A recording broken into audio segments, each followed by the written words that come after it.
वो मुझे कह रहे हैं कि मोदी जी मैंने बहुत काम कर लिया,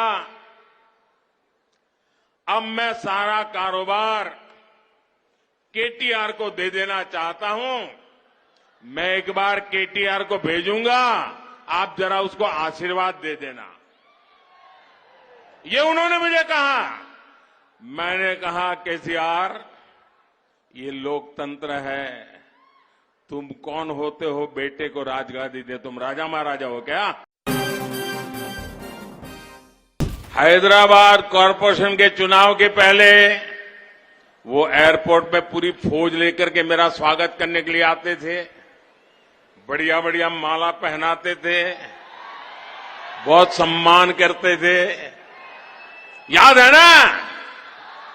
फिर क्या हुआ भाई? अचानक बंद हो गए। अचानक इतना गुस्सा क्यों निकल रहा है? इसका कारण यह है कि हैदराबाद के चुनाव के बाद, ये भी तारीख चेक कर ले मीडिया वाले, वो दिल्ली मुझे मिलने आए, बहुत बढ़िया मुझे शाल उड़ाई, बहुत मुझे आदर किया और इतना प्यार दिखाया, ये केसीआर के कैरेक्टर में ही नहीं है। और फिर मुझे कहने लगे कि आपके नेतृत्व में देश प्रगति कर रहा है, हम भी एनडीए का हिस्सा बनना चाहते हैं, आप हमें एनडीए में शामिल कर दीजिए। मैंने कहा आगे क्या? बोले हैदराबाद में म्युनिसिपल कॉरपोरेशन में हमारी मदद कर दीजिए। मैंने केसीआर को कहा, आपके कारनामे ऐसे हैं, मोदी आपके साथ जुड़ नहीं सकता है। हैदराबाद में हमें विपक्ष में बैठना पड़ेगा तो बैठेंगे। केसीआर की सरकार हमारे कार्यकर्ताओं पर जुल्म करेगी तो जुल्म सहेंगे, लेकिन हम तेलंगाना की जनता से दगा नहीं कर सकते हैं।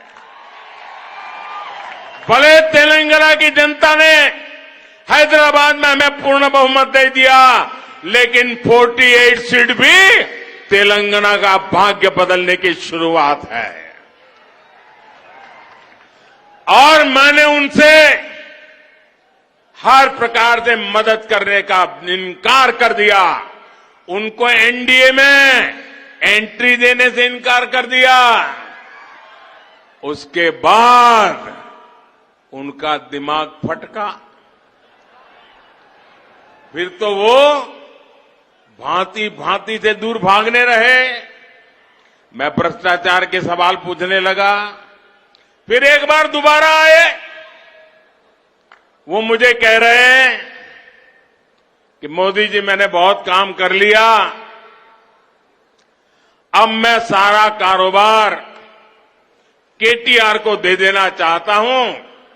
मैं एक बार केटीआर को भेजूंगा, आप जरा उसको आशीर्वाद दे देना।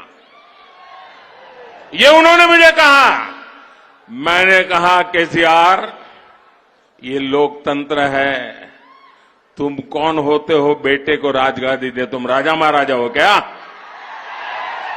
क्या तुम राजा महाराजा हो क्या? अरे तेलंगाना की जनता तय करेगी किसको बिठाना है, किसको नहीं बिठाना है।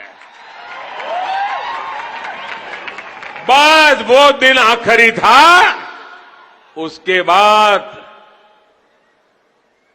एक बार भी वो मेरे से आंखें नहीं मिला पा रहे हैं।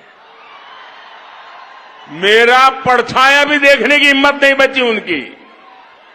आप देखा, अभी मैं सरकारी कार्यक्रम करके आया, कोई भ्रष्टाचारी मेरे बगल में बैठ करके मेरा ताप सहन नहीं कर सकता है, इसलिए भाग रहे हैं।